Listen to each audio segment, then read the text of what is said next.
Welcome to the High at 9 News Hour, where you will hear from cannabis industry experts and professionals from around the country talk about important topics while shining light on global issues and discussing cannabis as it relates to politics, regulation and reform, data and technology, science, research and medicine, family and parenting, art, celebrities and entertainment, fitness, sports, mental health and wellness, and plant-based medicines and entheogenics. Together, we are building a stronger community, fighting the stigma and creating change. With your hosts, Jason Beck and Rico Lamitte, joined by special industry expert correspondents from around the country, and daily antics brought to you by Cannabis. Coming to you live every Monday through Friday at 9 a.m. Pacific Time and high noon on the East Coast. And thank you all for getting high at 9 with us.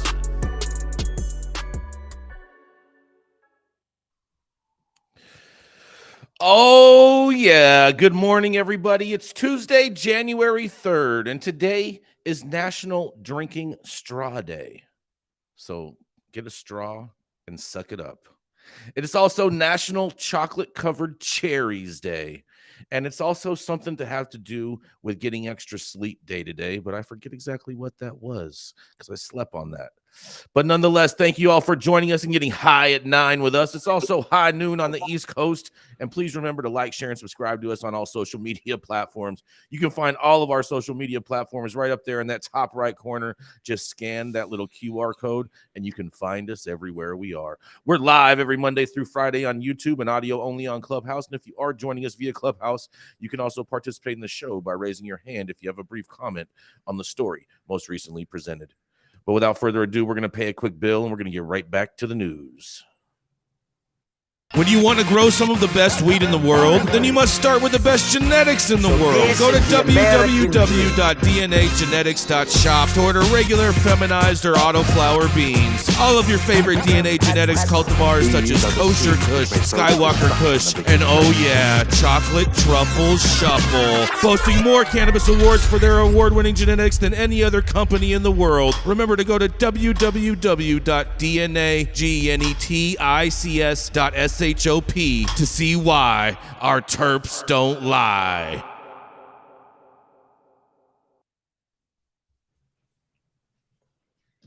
The terps never lie, Jason. My terps don't lie. That is so true. So true. But up first, everybody, I would like to introduce the longest continuously operating retailer in the game, always smoking on the best weed in the world, but he's also known in various parts of the world, the different iterations of white Gucci. His Gucci is white, but his bandana is red. Come to the stage first. Man, the legend himself, the ivory to my ebony, my photo negative, Mr. Jason Beck. What do you have for us on this beautiful Tuesday morning?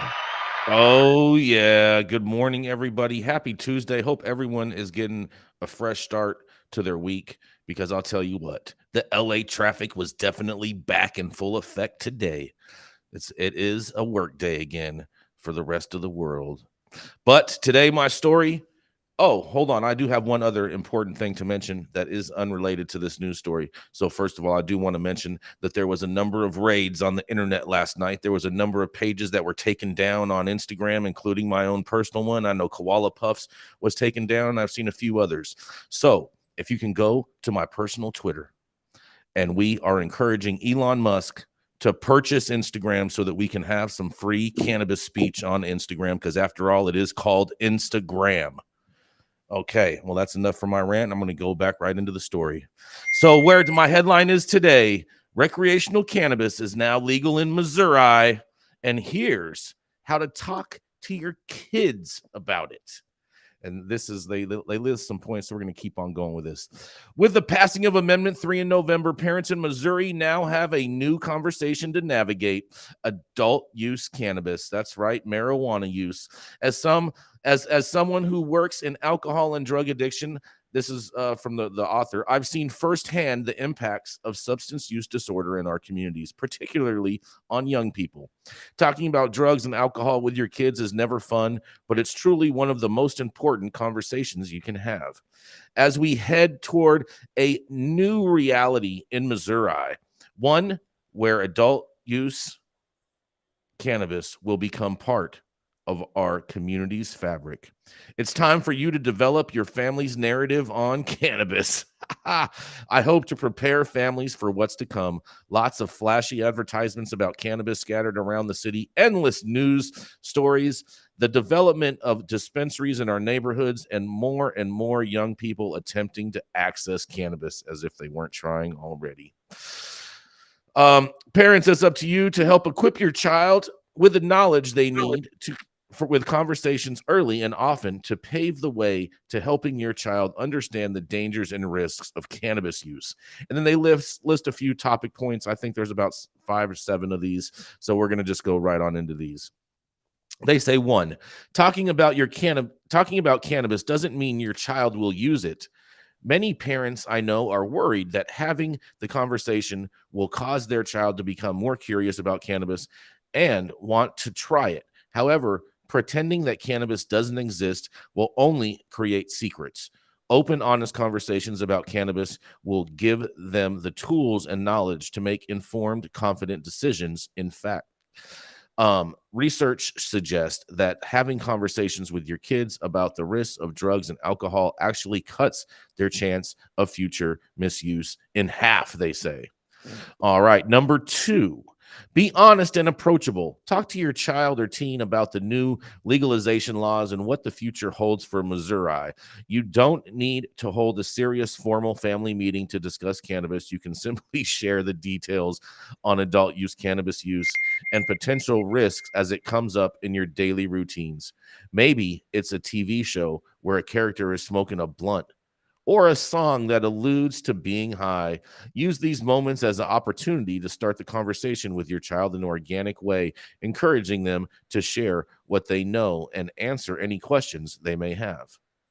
3, share information on the dangers of adult use cannabis. Depending on your child's age, you can share further details on why cannabis poses plenty of risks to young adults. Provide information on the development and maturity of the brain, and perhaps share a few details on how cannabis negatively impacts teens, like problems with memory and learning, difficulty paying attention, and challenges at school. What are challenges at school are they?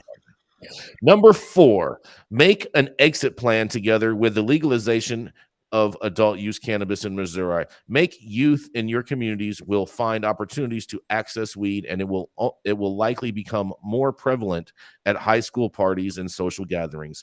Talk with your teen about an exit plan in the event that they are offered marijuana.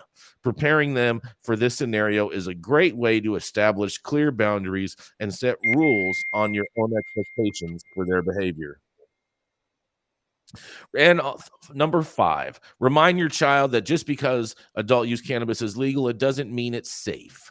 I mean, I think that's kind of contradictory personally, since that's what they market as clean, safe cannabis. So I think that's, but whatever. Studies are showing that many teens underestimate the risks associated with the cannabis use. Talk with your child about the inherent risks of marijuana use in young people, and be clear that using cannabis as a child or teen can permanently alter their brain. And discuss cannabis advertising. As dispensaries in Missouri begin to open, we will begin to see a lot of advertising. When you come across billboards and advertisements about marijuana, use it as an opportunity to talk with your child about how marketing can impact a person's opinion. One study found that more cannabis ads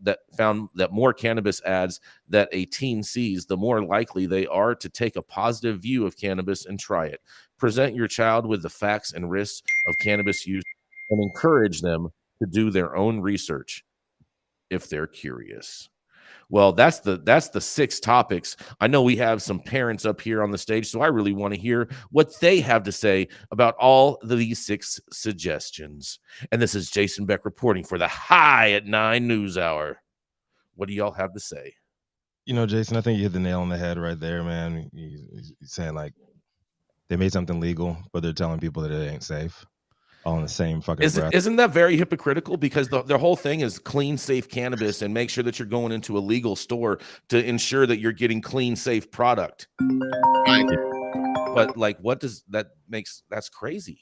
I'm all about the education. I'm all about the education like side of it. But you know, you're trying to sneak in some reefer madness propaganda, some old school propaganda, right in the same fucking sentence. Like you killed your credibility right there. Right. The biggest killer of credibility is that the boomers are the ones that are like promulgating all legislation and all these rules, and they were the ones getting high back in the 70s, man. Yeah. Right. So hypocritical BS nonsense going and on. they're the ones that need it the most. Like they're on a bunch of opioids, a bunch of prescription pills because none of them are smoking weed anymore. Yeah, not only that, like they were legit getting high since middle school, and they're like worried about, you know, their kids smoking weed. And it's like, come on, like, you know, this is just like a function of our society now at this point. It's like been for the last 50 years, maybe longer, but I mean really mainstream in the last 50 years. So you know, it's just like this is all nonsense, you know, like we want to like pose ourselves as parents as like being like, you know, like we're cautious, we're careful. It's like there's so much worse stuff that our kids are being exposed to. It's just crazy. But I will say, you know, Rico has brought this up many times before. It's like, you know, you gotta be smart. Parents just have to be smart, and you have to, like Jason, you were saying, you know, you have to have the conversation. You have to have the discourse in your family about this. Yes. Shit. I like how they said it's not something that you need to like bring everyone to the table for a big family meeting, but you can just have a casual conversation with your kids.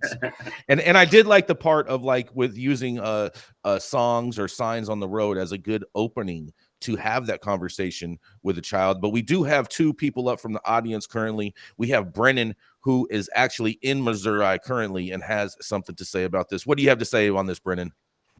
Hey, you know, just to keep it relevant on the topic of the, you know, parental concern. You know, I've been a cannabis advocate the entire time I've been a parent.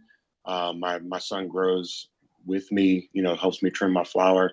So maybe I'm a little biased on that. But speaking of bias, the gal that wrote this article works for Prevent, or she's the executive director for Prevent Ed, which was formerly known as the National Council on Alcoholism and Drug Abuse. Mm-hmm.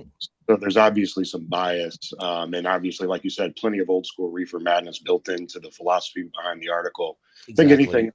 I think that Missouri Independent is just trying to get some SEO to try to get an article out there because they haven't written anything good about cannabis in a while. That's my personal opinion from the Missouri side.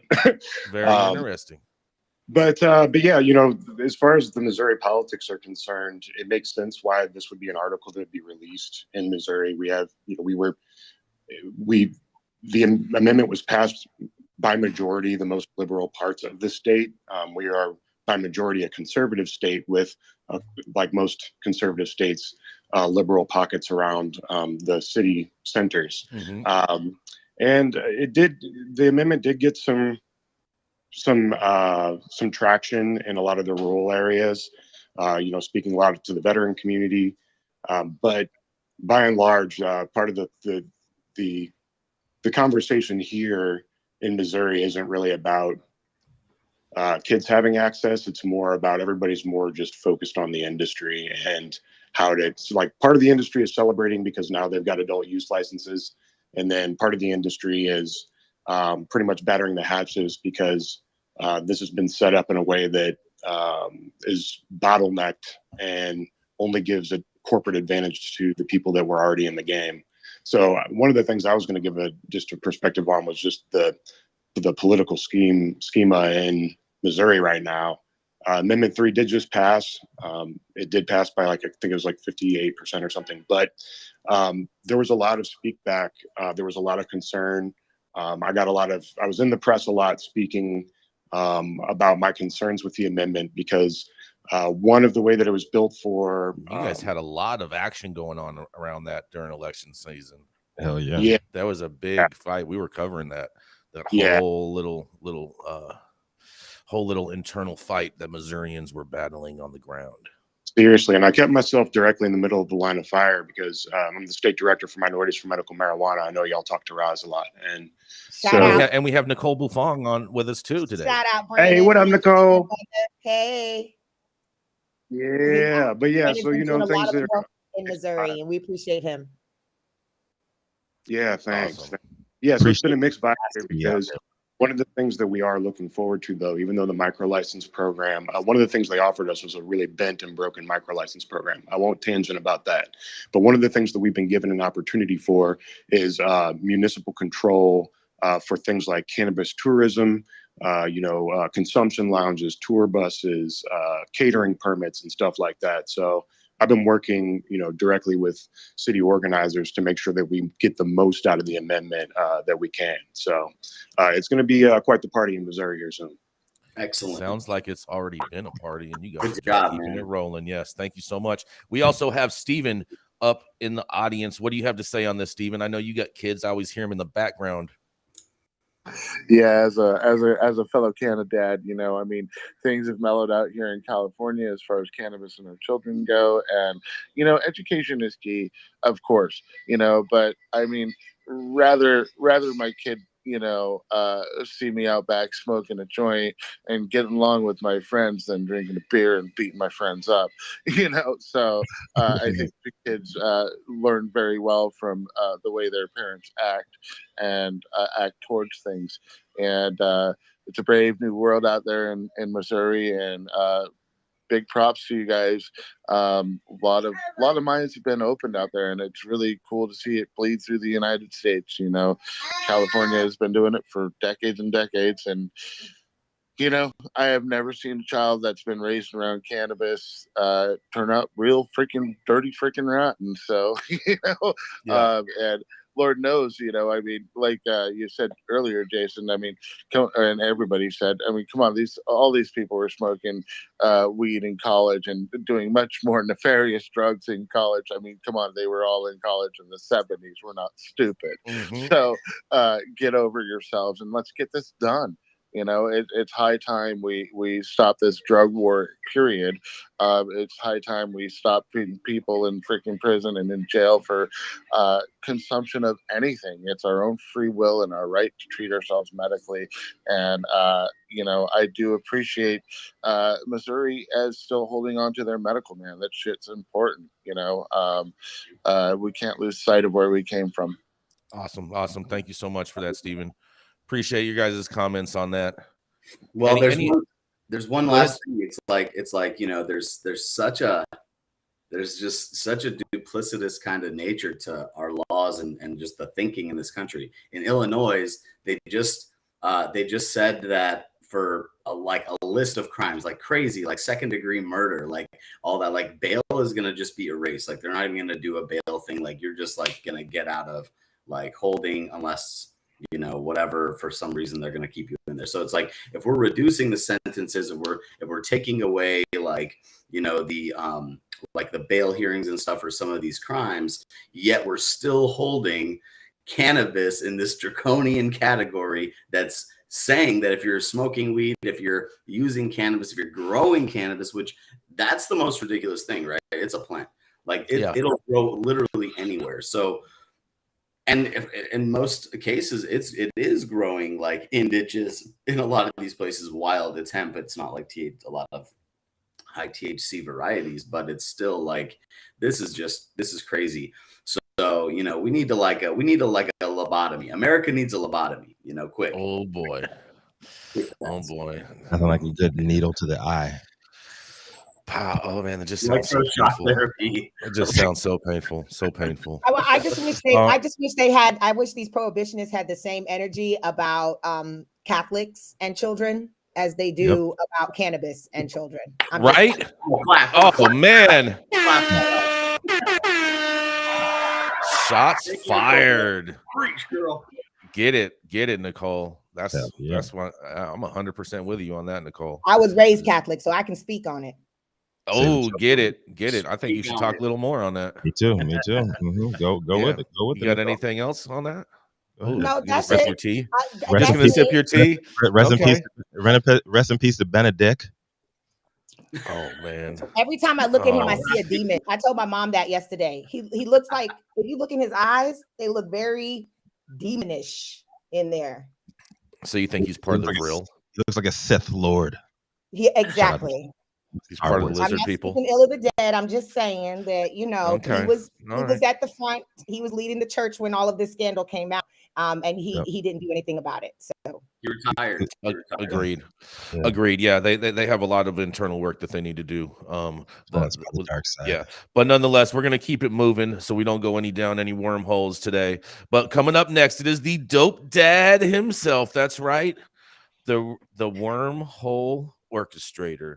That's right. When he's not digging with shovels, picking up dirt, digging wormholes, you can find him changing diapers or just having a sing-along session with his daughter where he may hold the mic or she may hold the mic because she's old enough to do that now. That's right. But I'll tell you what, when he's at a TEDx convention, he's the only one holding the mic because he's the one delivering the speech. That's right. Babysitting grown-ass adults and making sure that they can change their own diapers once they hit a certain age. That's right. As the dope dad himself, Rico Lamitte. Big ups, everybody. Happy New Year. Once again, I'm going to say that shit all week long. Appreciate the intro, Jason. And my story today is from CNN by Jen Christensen, Sandy Lamott. Number of young children who accidentally ate cannabis edibles jumped 1,375% in 5 years, a study finds. So today, my headline today is about kids, cannabis, and poisoning. So I want to first let everyone know that they should contact poison control right away if you suspect poisoning is actually happening. All right, so help is available online with webpoisoncontrol.com or also by calling 1-800-222-1222. Could new data from National Poison Data System showing a major uptick in small children ingesting cannabis edibles lead to major changes in the industry? The NPDS is a central repository for data from America's poison centers. A recent analysis of their internal data revealed over the past 5 years, the number of young children exposed to cannabis through accidentally eating an edible rose 1,375%. Back in 2017, there were 207 reported cases of accidental edible cannabis exposure among kids under the age of 6. By 2021, that number jumped to 3,054, leading to over 7,040 cases reported in that time frame. On the surface, it seemed natural with loosening of cannabis laws nationwide, you'd see an increase in cases. But according to the report, in 2020 alone, accidental child exposure accounted for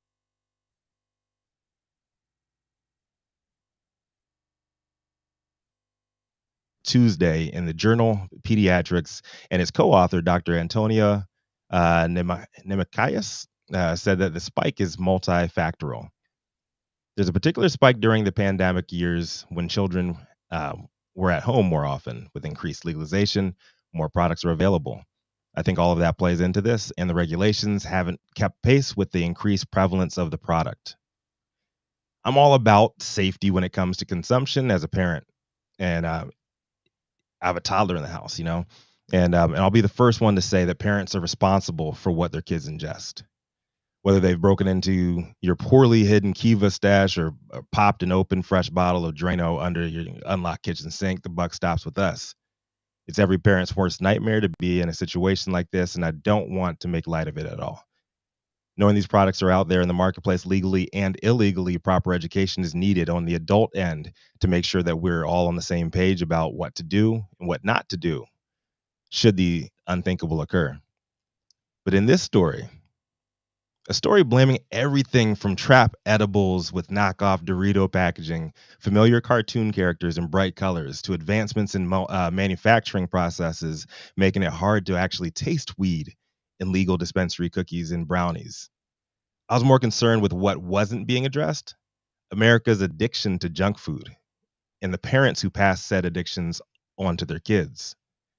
In America, we love attacking symptoms all day long while ignoring the root cause. But we also know treatments are more profitable than cures. All these crazy stories about kids eating edibles and getting sick make me cringe. But before legalization picked up steam, child obesity was already an issue we refused to tackle. Why? Because 70%, roughly 2 of every 3 American adults, are also overweight or obese.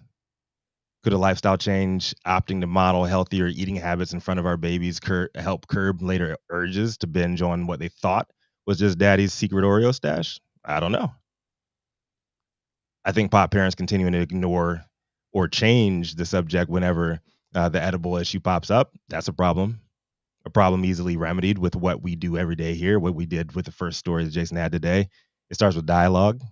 But I think mainstream news media outlets profiting off their endless attacks on societal symptoms that have gone unchecked for decades, while not only having the resources to dig deeper into the causes, but actively ignoring the cures while advertising poison over commercial breaks in between these save the children bullshit segments. That is evil. And it's what keeps us in the same generational cycles of crisis as citizens and consumers. And it keeps the media executives, keeps their pockets lined. And I'll continue to do my part, keeping my daughter safe. And I pray the rest of the parents in the room do the same with theirs. But not just keeping kids out of our weed stashes, but also making sure they're aware of the propaganda pumped out daily everywhere from Nickelodeon and Nabisco to CNN. And education is key, and the clues are everywhere. Follow that motherfucking money. I'm Rico Lamitte, dope as that on the street for High 9 News. I want to hear what the rest of the room has to say about this one. Yeah, snap them fingers. Yeah. Yeah. I mean, I've been talking about this forever. The diet, our American diet is killing us. If it's FDA approved, I don't want it. Hey, you know what? It's interesting you say that, Nicole, because the FDA is doing a lot of backpedaling today because they released a Alzheimer's drug just on the market, and they are and even the company that had it, it was saying that it's not safe for people to take, and they rushed this drug. So there's a lot of shit going on at the FDA that is super follow shady. the money. Who funds the FDA? Yes, Who funds so the CDC? I actually dug into that one last year on a similar story on the FDA and the Alzheimer drug. There's been 8 approved Alzheimer drugs.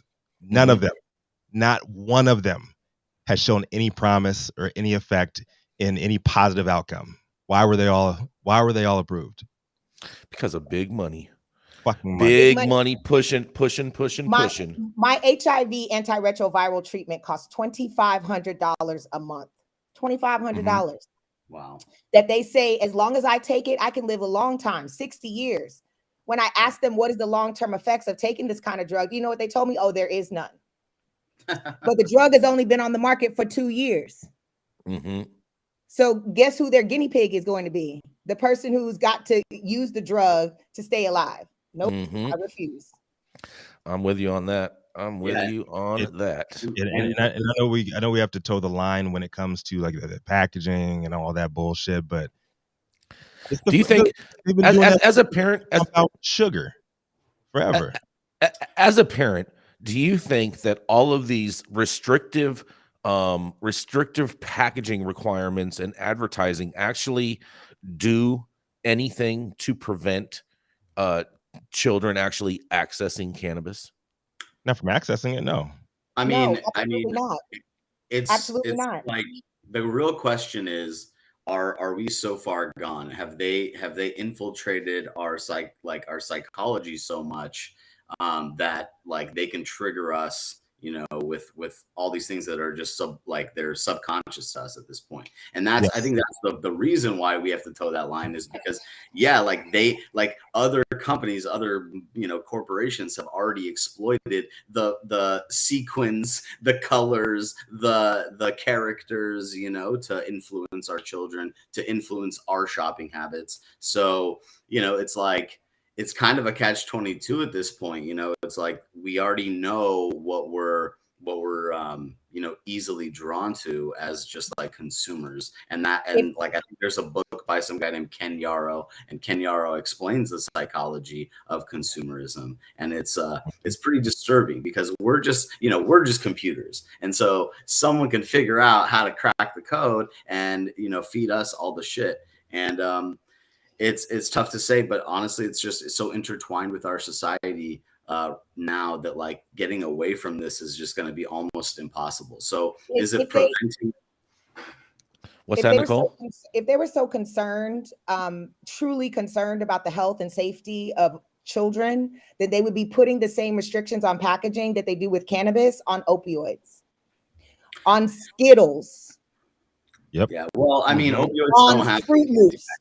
Different dyes used. Fruit Loops, yeah. Sugar is that is the truth. Absolutely, Nicole. They should be doing the same thing with all of these, toxic foods. Lethal. Yes. 100%. Can I tell you why they don't? Is because those industries have real lobbying dollars going into them. Yep. General Mills and Post. Yeah, exactly. But also on top of that, like, are we ever going to change that system? No. We're going to keep feeding into but it. that's because they have money. That's because they have money, Rico. They could fight it, and they could fight it on the Hill. They got. Yep. They're gonna go and wine and dine Matthew Gates. and they can spend the money in news media outlets to spin the story and the narrative. And then you know what? Somebody else is going to get rich off of a treatment to that, and then we're going to be right back in the same fucking cycle. 100%. Oh man, definitely. Without a doubt. Burn that shit down. Without a doubt. I mean, these stories. I do hope. I don't have children, but you guys, two of you guys do. Nicole, you don't have kids, do you? Absolutely not. Okay. But I think that, like, growing up, my dad, when we went to birthday parties at McDonald's, we had to order the French fries with no salt. We had to order the fish fillet. We could only drink Sprite. So it is all about the parents and what you allow your children. We didn't have Kool-Aid in my house growing up. It was banned. We only had Kool-Aid. It depends on what house I went if there was Kool-Aid or not. Put extra sugar in that motherfucker. We would have to go to our friend's house to buy Kool-Aid. Yeah, everybody in my family got diabetes. Everybody got fucking cancer. Like, everybody's all fucked up. But that's what we're just like. We're advertising. We think it's normal. Yeah. So basically, we're on agreement that food is just basically planned obsolescence for humans. Yeah, absolutely. At this point, yes. That's why you got to processed food. Pretty much. And when I tell people I'm plant-based for my health, I'm plant-based so I can stay out of the hospital. They're like, oh, I couldn't go out without my meat. I couldn't go without my dairy. And my response to them is, if your life depended on it, would you choose chemotherapy or that piece of steak? Well, that piece of steak that you're getting from a cattle feedlot is basically like undergoing chemo, at this point. It's like you're just putting toxic shit in your body, and that's again just accessibility and price and all these different factors that go into it. And not to mention, it's like, our farming in this country is, a lot of it subsidized by our government, and a lot of it goes to other countries, so it's like not even a lot of that stuff is even staying here. So it's like, if people just started, well, look, we're going to get into like geopolitics, and that's Jason's territory, so we're not going to talk on it. Come on, man. We love. That's a different rabbit hole. Like, I'm always down for that. Go with it, man. Well, I mean, it's like, it almost feels like a big scam. It feels like a big scam on us as citizens. And, it's like they keep putting up the fight as a distraction, for all these other things like cannabis and all this other crap. So, the real fight lays ahead, people. And it's just like, they don't want us to smoke weed to expand our minds and to congregate as a community and start fighting this shit. Oh yeah, look at that. Some dope dad. Yeah, get it. What's up, Zozo? Right. Oh yeah. I love the shades. Good, bro. Her first day back's tomorrow. Oh, nice. Yes. Zoe and Daddy are matching. I love it. You gave Daddy the special ones, girl. You gave Daddy the one with the butterfly on them. Exactly. That's a bow. That's a bow, Saman. That's not a butterfly. Y'all thought the game might have done it first with the butterfly tattoo on his face, but I got the butterfly shade. Our next correspondent does it all. She's a patient, plant medicine advocate, and founder magic. When not handling business, Roz McCarthy's right hand on the left coast for N4MM. She's Power 88 Las Vegas's encyclopedia Wednesday mornings and has been an outspoken supporter of Purple Lives Matter initiatives all throughout 2022, and she's gonna be doing it through 2023 as well. Coming to the stage next, it is Nicole Buffong. Thank you so much, Rico, for that lovely introduction. And Zoe, thank you, gorgeous. Okay, so today my story is about social equity rules prove the remedy for this Denver dispensary. I love to hear these stories. So Green Remedy opened in the Virginia Vale neighborhood on November 21st. The family enterprise is owned by longtime Denver entrepreneur Curtis Washington, with his son Jordan Brooks overseeing the daily operations. Although Washington had leased one of his properties to a dispensary years ago, he'd never participated in Colorado's cannabis industry, but Jordan had. Washington finally applied for a Denver dispensary license after some coaxing from his son, and admits he's even learned a thing or two about the plant since they opened the business. The experienced businessman has also shown Denver's cannabis space something new, opening Green Remedy in the same building as his recently acquired liquor store. Although they're right next to each other and under the same roof, the dispensary and liquor store have different addresses. The unique distinction has already helped lure in customers, and the combo seems particularly smart when you're facing after-work errands during the rush hour. In the article, Washington says, "Sounds like a one-stop shop, and it turned out to be so," he laughs. "I might have done the same concept if it were a laundromat, but it turns out that the liquor store being there really worked out. We've been open there since November 21st, and we're already seeing more traffic in the liquor store from the dispensary since the dispensary opened. I had to demonstrate with some people at the city that we could be under the same building with a separate address and 2 units, because it's the same as a strip mall. They have separate entrances and exits. I don't want to sound like I don't have humility, but I was told by many people with experience in this business that I couldn't do a liquor store and dispensary under the same roof." The interviewer then asked Mr. Washington, "Did you have any worries about opening a new dispensary given the current market climate of legal cannabis?" He says, "I did, especially during the first 4 or 5 days. I was wondering, what the hell had I done? But I'd gone through the tunnel, and now that I'm in, the only way out is the other way. And now that I'm out, oh boy. But we've done some marketing since, and liquor store customers, word of mouth, and aggressive prices moved us forward. We can know from here, 0 customers, and things have gotten better. What's working with your son been like?" he says. "Well, he's taught me some things about cannabis. He's more motivated than he's ever been in his life. If I'd known that, I'd have opened a dispensary 10 years ago. And he's stepped up to this opportunity. It's been great." The interviewer asked Mr. Washington, "What do you want to get out of this venture?" He says, "We expect to be able to make a profit and give back to the community in a measurable way. We also intend to create more stores and create a legacy that my heirs can have the option to continuing or not." These are the kind of success stories that we like to hear when it comes to social equity applicants opening up their dispensaries. We know that this is in Denver, and the market in Denver is kind of fallen, but I'm grateful that this father and son team have found a niche. Even though I don't drink alcohol anymore, the fact that they put the dispensary under the same roof as the liquor store is a business plan that works for them. And so I'm grateful. I'm glad to see this type of family business developing. He is a serial entrepreneur. And so I hope only success for Mr. Washington and Mr. Brooks as they engage on their first year in business with a brick and mortar dispensary in Denver, Colorado. So when you go to Denver, please visit Green Remedy. I know I will be when I go to Denver this year. This is Nicole Buffong reporting for our High at 9 News. Love to hear what my correspondents think about this story. Oh man, Nicole. I mean, Colorado being the first state to legalize adult use sales, but yet they're pretty much the last state to initiate any type of social equity program. Yes, that's true. Yeah.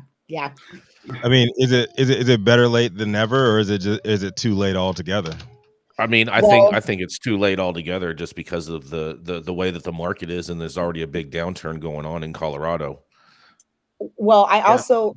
I also consider the fact that there are not that many social equity licenses in Colorado. I know that for somebody person of color like myself, when I go to these different states, legal states, I'm looking for the Black owned dispensaries. I'm looking for obviously non-MSOs in most cases to shop Mhm. at and support. And even though it's a short list in most places, um, I'm grateful that they had the opportunity, and hopefully they, between the liquor store and the dispensary clients, customers, that they're able to kind of keep a balance of keeping the business going in their facility. Yeah, Mhm. I would say it's definitely not a waste, definitely not like too late. I also think that like in the future, social equity applicants and license holders will probably be the ones to gain like any kind of subsidy from the government, maybe to stay in business, maybe to expand, whatever. I think that'll be, a thing. I think it's great. I'm a Denver native. I've been in the industry since the very beginning in Colorado. The regulations in this industry got broken on our backs, and we were able to like kind of help to set the course and to plan the path out for the rest of the country. So seeing that it's still advancing there and things are happening, it feels really good, because I definitely uprooted from Denver because of the situation. And unfortunately, we're going to see a lot more states go through what Colorado went through. We're already seeing it in many states. It's like gonna spread all over. So for our brothers and sisters of brown and black skin to be up in there and winning and getting these things getting their licenses approved and opening up their shops is always a good thing. So more power to them. And I'm glad to hear my home state and hometown in the news today. Yeah, big ups to Colorado, like finally getting it through and everything. But yeah, like I just gotta say, man, I am torn like on the whole thing. Is the Colorado model and what happened there, is it just exposing what's going to happen everywhere else anyways? Like nobody else is gonna have like real social equity like programming that's gonna benefit anybody for like another 5-10 years, like anywhere. Yeah. Red Yeah, herring. it's tough with they're both sides of the spectrum, right? It's like one side is this side, and the other side is limited license, and who's owning those licenses. So it's a tough, it's a conundrum. Now, question, Nicole, in regards with this story, did they just give them a dispensary license, or they are they allowed to be a full vertical operation? From the article, the only information I got was that they qualified for social equity for a dispensary, and that's what they opened.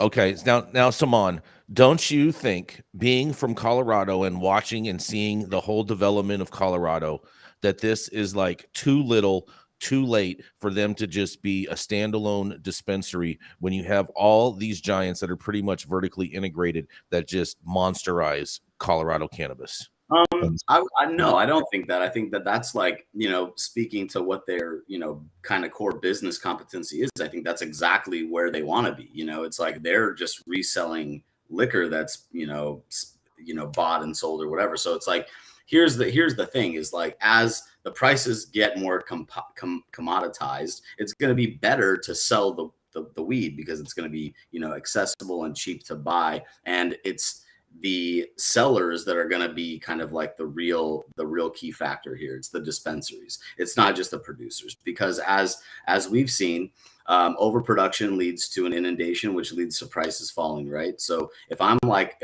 a gas station owner, okay, and chewing gum just became the craze. In the beginning, it's going to be really expensive to serve my clientele that want the chewing gum, but now it's easy for me to have a variety for people to come in and buy whatever they want.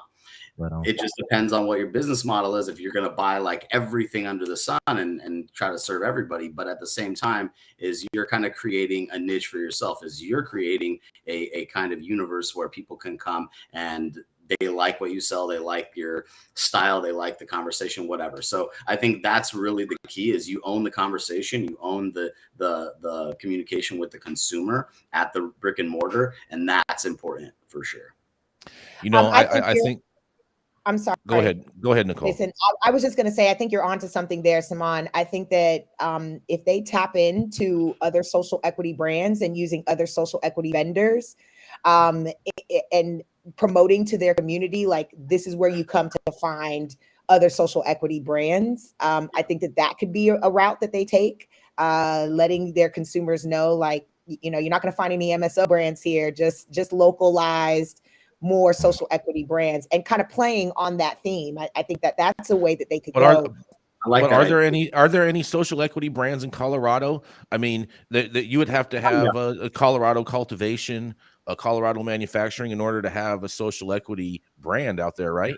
I mean, I guess, like, you got to, like, unpack the word social equity. Is it minority owned? You know, no. Let's do that, because I've done this multiple fucking times. Oh, here we go. Rabbit hole. Here we go. And from Idaho in 1968 came up with that fucking term. Nobody can agree on what the fucking term is. It's a marketing buzzword. It is bullshit, straight up. and if anybody thinks that at this point in the game, where we have multiple billion-dollar companies, and we have, like, you know, like, I don't want to name names, but, you know, the company that I talked about, like, last week, we already have the too big to fails in the industry. This is like a black or a brown, you know, family coming together, scraping their savings together and starting to think you're going to be making generational wealth from that shit. We need to be honest about that shit. Exactly. It's going to be years of pain. It's going to be years of sacrifice. It's going to be years of just losing and losing and losing, while these white motherfuckers just come in here from another industry to take over the shit. They have already built generational wealth in less than a year of their operating. They still have not posted a profit. So that's what we're up to. We need to stop fucking calling this shit social equity and start talking about reparations. And that's why I call it. That's why I call it socialist equity. That's exactly why, Rico. Yeah, Rico, you're spot on with that. Yeah. That's why it's so important. That's why it's ever so important to lift up and to promote the groups, the Minority in Cannabis Business Alliance, like all these things, right? It's like we need to really congregate around those ideas. And, you know, there's a lot of white people that support that too. It's not just that, but, you know, what Rico's saying is, like, you know, when you got a company that's backed by a billionaire oligarch, you know what I mean? Like, these are things that we know as a society in this country. We know what's going to happen when you're at that level. They have those in cannabis. Russian oligarch. Allegedly. I mean, yeah. I think this business missed a real opportunity in their naming. I think this place should have been called the Crossfade, personally. You know, but we have Steven up for the audience to give a brief comment on this, and then we're gonna keep it moving. What do you have to say on this, Steven? Oh man, so yeah, no, that's awesome. I think this gentleman who has opened a dispensary next to a liquor store has found a loophole, and congratulations. My hat's off to him. That's freaking awesome. And yeah, I can't agree more about the social equity. It is a buzzword. It's bullshit, and anybody who wants to fall for that is really, you know, doing themselves a disservice in expecting anything, because the truth is that once you've applied for the social equity, generally the smaller governments end up eating at least partially of that money up. So, you know, be careful what you wish for.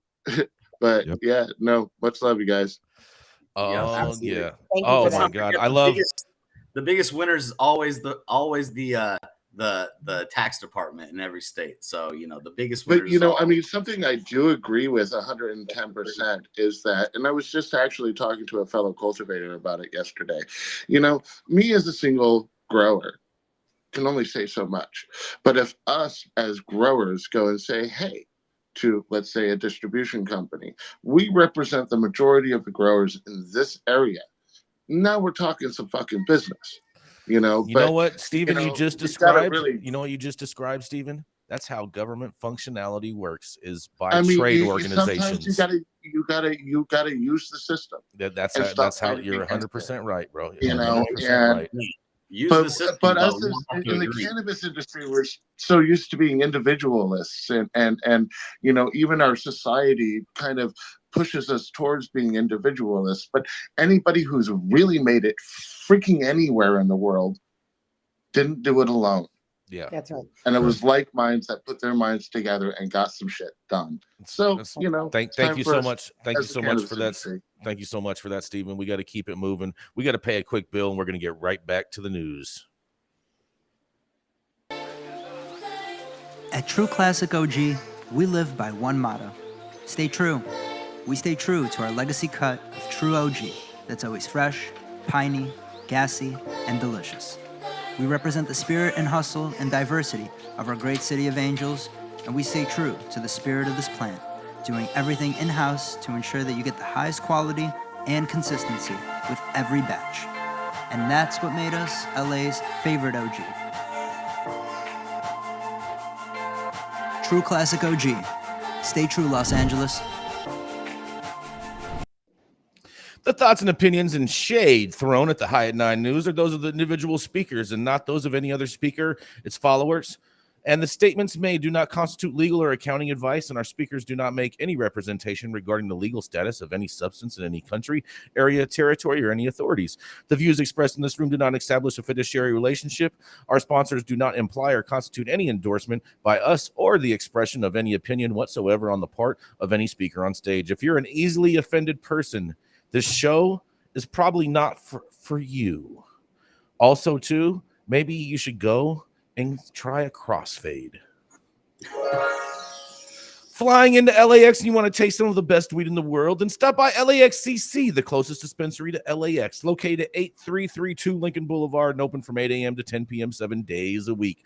Always make LAXCC your first stop when you touch down in LA and score like a winner. And don't forget to tell them I sent you and mention you'd like to get High at 9 for 10% off your full order. Coming up next, we have the man from Colorado. That's right. He is a hydrocarbon specialist, a product formulation formulator. Okay. He is a facility designer, and he encourages women experiencing menopause to say hello again. He also, when it comes to hydrocarbon, he also makes some of the most amazing hydrocarbon and then has all the rosin boys thinking it's rosin. It is none other than the man, the myth, the legend, Saman Razani. Hello, hello. Thank you for that introduction. That was the best introduction I've ever gotten in my life right there. All right, guys. This one comes out of Marijuana Moment from Kyle Yeager. GOP Congresswoman, one of our favorites, by the way, files bill to provide federal tax relief for marijuana businesses by amending IRS's 280E code. Nancy Mace with another heater on the Hill. State legal marijuana industry operators would finally be able to take federal tax deductions that are available to any other business under a congressional bill that was filed on Friday, seeking to amend an Internal Revenue Service code known as the 280E code. And if you don't know, it's terrible, and it makes this business a lot harder to operate. The legislation was introduced by Representative Nancy Mace, Republican from South Carolina, with days left in session in the 117th Congress. While the text isn't currently available, its short title is identical to versions of the Small Business Tax Equity Act that were filed in previous sessions.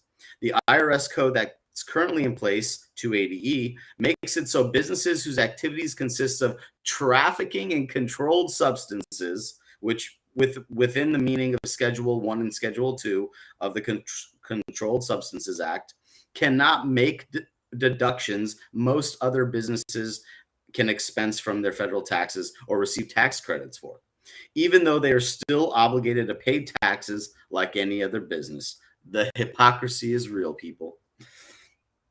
The provision was enacted in 1982 as a way to prevent drug traffickers from writing expenses off their taxes, but is widely applied today on state licensed marijuana growers, processors, and dispensaries, greatly increasing their effective tax rates as compared to other businesses in other industries. Lawmakers in several past sessions have sought to change that and treat state legal marijuana businesses the same as those others. I'm sorry, the same as others in other traditional markets. Of course, the new 118th Congress starts on Tuesday, so Mace's bill, as filed, will not be advancing and would need to be reintroduced in the new year. The last version was sponsored by Rep. Earl Blumenauer, Democrat from Oregon, co-chair of the Congressional Cannabis Caucus, and Jason Beck knows him very well. Fixing the unique challenges of the marijuana industry has been a priority of bipartisan lawmakers, many of whom have hoped to see broader cannabis banking reform bill enacted before the end of last year. But while the Secure and Fair Enforcement (SAFE) Banking Act has cleared the House in some form 7 times, it's stalled in the Senate, and efforts to attach it to broader legislation during the lame duck proved unsuccessful. Meanwhile, several states like New Jersey and Pennsylvania have taken it upon themselves to provide some level of banking and tax relief for the cannabis industry within their borders. But for the time being, the marijuana industry continues to face tax policy challenges under the umbrella of prohibition. As the Congressional Research Services, CRS, noted in a 2021 report, the IRS has offered little tax guidance about the application of Section 280E. Go figure, government's not giving us any answers. The IRS update seems to be responsive to a Treasury Department internal watchdog report that was released in 2020. The department's Inspector General for Tax Administration had criticized the IRS for failing to adequately advise taxpayers in the marijuana industry about compliance with federal tax laws, and it directed the agency to develop and publicize guidance specific to the marijuana industry. Mace isn't the only member of Congress to file drug reform policy legislation late in the session. For example, Rep. Matt Gaetz, Republican from Florida, reintroduced a bill last week to promote marijuana research that he's filed for the past several sessions. Bipartisan congressional lawmakers also recently filed a measure meant to protect consumer access to kratom and prevent adverse administrative actions against the natural substance, which has been used as an opioid alternative and to mitigate withdrawal symptoms. Okay, well, let's dissect this a little bit. I mean, first and foremost, I got to say that, the biggest challenge to our industry is not, all the competition or whatever. It's the taxes. And I think everybody can feel that, especially in California. We've been, as a community, taking on fights to the cities, lowering tax rates. We have, Jason, one of Jason's really, good friends from the Catalyst, Elliot, he definitely is one of those people who are fighting to reduce some of these tax burdens so we can actually operate. Because here's the problem. You're in business, you're spending all this money. The deductions are just part of it, but the tax rates in general are what's crushing our industry. And we need to reform that immediately. And also, I'd like to say that, as good as, advancement is, with our politicians, we really need to start these grassroots kind of fights in our own communities and take those and get those voices bigger and then really make changes. So keep on fighting the good fight. Rep. Mace, we love you, we appreciate you, but the fight goes on. The fight goes on. Saman, I have a question for you. In this bill, is there a specified amount that would be an excise tax that would be put in place on cannabis with the removal of 280E? It doesn't talk about that at all, and there's no literature or anything we could read from what Nancy Mace has introduced to Congress. So we'll have to just wait for that. But that's a pretty good idea, Jason. I imagine that there has to be an excise tax in place. And I imagine it coming from Nancy Mace would be a small, moderate number that would actually make sense. Because I'm going to tell everyone in cannabis right now, there's absolutely zero chance of removing 280E without some type of federal excise tax being placed on that. Because any bill that would do that would get a negative score by the CBO Okay, because all of a sudden you have all this revenue that's coming into the IRS, and then you have a bill that's going to eliminate all of that money and not have anything else that's going to bring any money into that organization. It will be dead on arrival. I think that it's way more than that, right? It's like once that passes the level of federal legalization, there's going to be a bigger tax here. You know, it's like that's the, you know, this is the knife behind the. That's what I'm saying. So you know, the Democrats in their CAOA, they had correct me if I'm wrong, I believe they had a 15% excise tax, and then it scaled up to 25% over the course of 5 years. Where then you had Nancy Mace that introduced the States Reform Act that I believe called for a 3% or 5% excise tax overall. So I'm hoping that she stuck with the same type of same low percentage of federal excise tax, and then that way we can possibly have some interstate trade one day.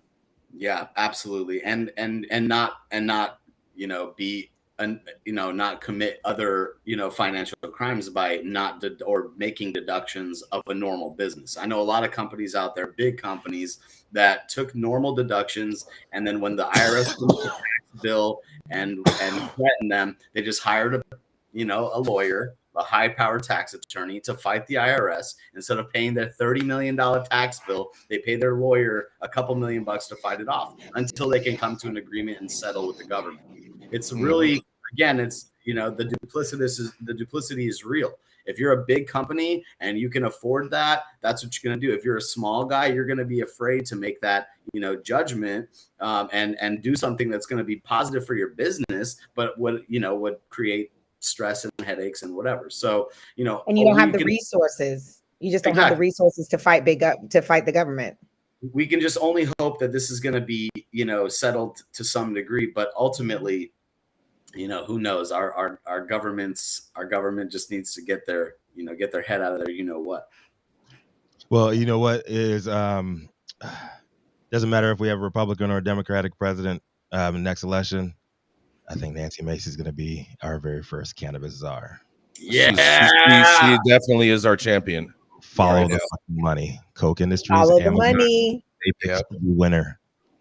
All right, we are at the top of the hour, and I want to thank you all out there for tuning in with us for another episode of High 9 News. You can always catch us weekdays, 9 a.m. Pacific and high noon on the East Coast. Big shout out to our live audience members and online supporters tuning in and giving us feedback on the daily headlines of chaos, also known as the developing cannabis industry. Our vetted industry correspondent team tuning in from all over the global community, bringing us much needed variety of perspective and adding your respected opinions to the conversation. And to our production team, the wonderful Jaja Simone, back in action, holding things down every damn day over in Clubhouse. Adam in the background here, keeping us and our AV struggles in check. We couldn't pull it all together without y'all. And to the haters, into 2023, and I see you out there breaking resolutions already. Just know that we see y'all no different than Brian Russell back in 98. It is the year of Jordan, and we taking it personal in 2023. Ooh. Finally, Cannabis Sativa L, you are the sacred reason the High 9 News team shows up to read these headlines every damn day. Thank you, baby girl. Thank you so much. It is Tuesday, January 3rd, 2023, and the show's over. You've been blessed with today's top industry headlines. We hope it was enough to put in your pipe and smoke it at least until tomorrow. My name is Rico Lamitte, the dopest dad on the street, signing off. And please remember, when life gives you guys no place else to turn, you can always turn the fuck up.